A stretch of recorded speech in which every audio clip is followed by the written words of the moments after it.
halkani waa Faafi TV waxaan daawadayaal halkaan idinkugu soo gudbinaynaa marxaladii kala duwanaa ay soo mareen sharciyadii iyo sidoo kale ballanqaadyadii loo sameeyay dadka naafada ee ku nool gobolka Banaadir dadka naafada ayaa kulan la yeeshay ra'iisul wasaarihii hore ee xukuumadda Soomaaliya Xasan Cali Khayre horaantii 2017 kaas oo ka dhacay xafiiska ra'iisul wasaaraha waxa uu niyadiilo iyo farxad geliyay dadka naafada Soomaaliyeed kadib markii ay maqleen in arrimaha naafada la hoos geeyay wasaaradda haweenka iyo xuquuqul insaanka xukuumadda Soomaaliya kulankan oo ay ka soo qayb galeen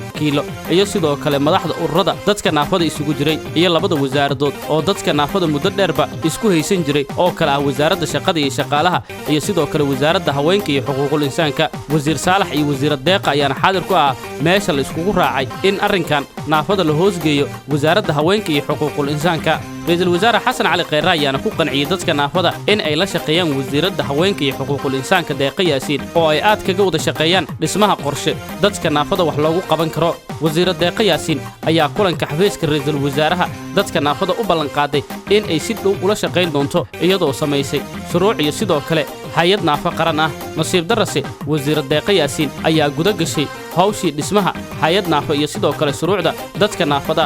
iyadoo aan wada tashi dheer la yeelan dadka naafada oo arrintaas ehel u ahaa iyo sidoo kale iyada oo qaadatay go'aan amar ku taagleen ah iyo in wax kasta ay iyadu samayn doonto oo gaar ay ka dhigatay xilligaas wixii ka dambeeyayna waxaa marin habaabay hamigii iyo rajadii ay qabeen dadka naafada in uu hirgalo ballanqaadkii xukuumadda nabad iyo nolol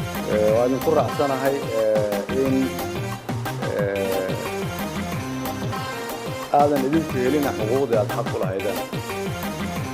xaqiiq ahaan waxay ahayd in idinka la idin hormariyo waxa yaruu dalka haysto waxay ahayd in idinka la idinku hormariyo laakiin weli ma u malaynayo in dadka dalka hogaamiye iyo dalkuba ay garteen intaa laakiin insha Allah waxaan idin doonaa inaan si uu yeeli doono diilay taasoo noqotay rajo weyn ayaa soo gashay dadka baahiyaha gaarka qaba ee Soomaaliyeed kadib markii golaha baarlamaanka ay ansixiyeen sharciga naafada qaranka una saxiixay madaxweyne Farmaajo sharcigan ayaa u sahlaya inay helaan waxbarasho shaqooyin iyo daryeel caafimaad kaasoo ilaa iyo haddeer aanan dhaqan gelin iyada oo uu madaxweyne Farmaajo dadka naafada xafiiskiisa kula kulmay una ballan qaaday in sharcigan uu siin doono xaq iyo xuquuq badan dawladda Soomaaliya waxaan doonaynaa inaan xaqiijino xuquuqda ay ummadooda iyo dawladooda ay ku leeyihiin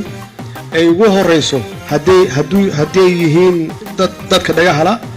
haddii yihiin dadka indhahala oo camoolaha ah haddii yihiin dadka lixaadkooda uusan dhammaystirnayn haddii yihiin dadka maskaxda maxaan ku raahdaa ee dhibaatada ka hayso intaasoo idil waxaa mas'uuliyad ka saaran tahay haddaan nahay dad islaan ah